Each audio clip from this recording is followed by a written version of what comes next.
बात उन दिनों की है जब लोग अपने बच्चों को विद्या प्राप्त करने के लिए गुरुओं के आश्रम में भेजा करते थे।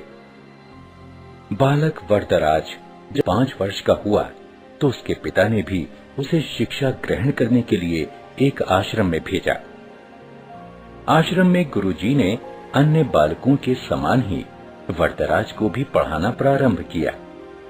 वरदराज आश्रम में रह तो रहा था, लेकिन उसका मन पढ़ाई में नहीं लगता था।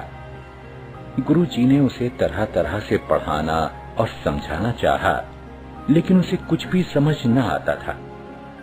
गुरुजी जो कुछ पढ़ाते उसे वह याद ही नहीं रख पाता था। उसकी ऐसी स्थिति देखकर आश्रमवासी बच्चे उसे मंद बुद्धि कहकर चिढ़ाने लगे। इसी प्रकार 5 वर्ष बीत गए। धीरे धीरे उसके सहपाठी उससे आगे बढ़ते गए, पर वरदराज वहीं का वहीं, वह कुछ भी विशेष न सीख सका था। उसके साथ जो पढ़ने आए थे वे तो आगे बढ़ ही गए, जो बाद में आए वे भी उसे पीछे छोड़ आगे निकल गए। एक दिन गुरुजी भी हार मान गए। निराश होकर उन्होंने वरदराज से कहा, बेटा वरदराज, मैं समझता हूं कि पढ़ना लिखना तुम्हारे वश की बात नहीं है। जितना प्रयत्न मुझे करना था उतना मैंने किया, पर मुझे लगता है कि विद्या धन तुम्हारे भाग्य में नहीं है। इससे अच्छा तो यही है कि तुम अपने घर जाओ और वहां का काम काज देखो। वरदराज असमंजस में पड़ गया। गुरुजी के मना करने के कारण उसे अपना भविष्य अंधकारमय लगने लगा। उसे यह चिंता भी सताने लगी कि घर लौटने पर उसके पिता क्या सोचेंगे। गांव के लोग भी उसे मूर्ख महामूर्ख कहकर दुत्कारेंगे। वरदराज करता भी तो क्या, उसने अपना सामान समेटा, गुरुजी के चरण छुए और वह भारी मन से विदा हुआ।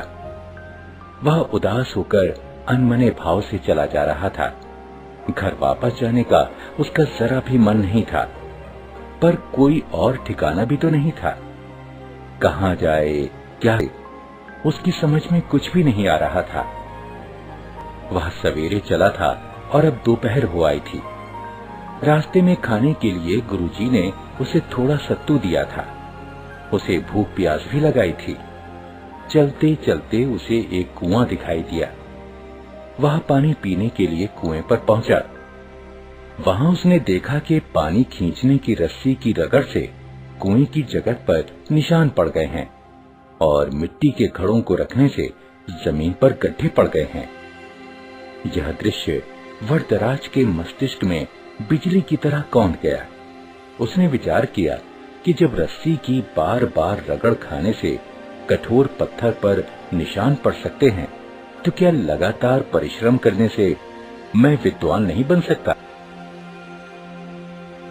बस फिर क्या था, वरदराज के मन में आशा की किरण जगी।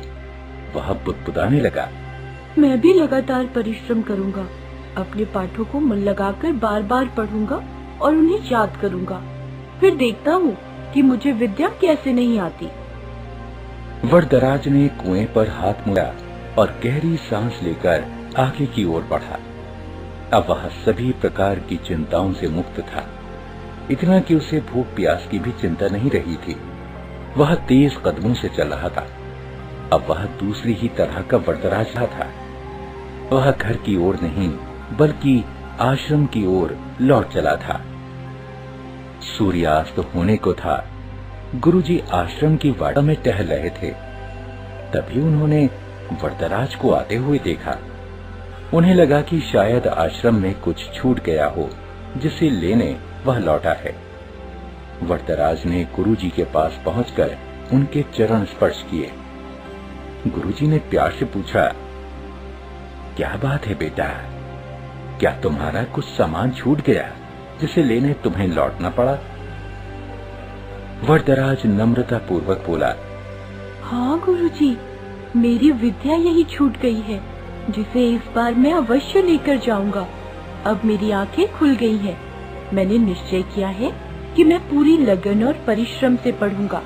अब कभी आपको निराश होने का अवसर नहीं दूंगा। गुरुजी का दिल पसीज गया।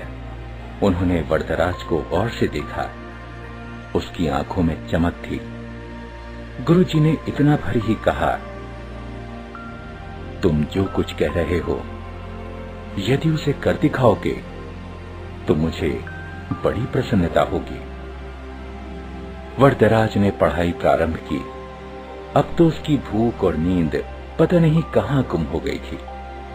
वह देर रात तक पढ़ता और प्रातः सबसे पहले उठ जाता। वह अपना एक क्षण भी व्यर्थ न गवाता। उसने दिन रात एक कर दिए।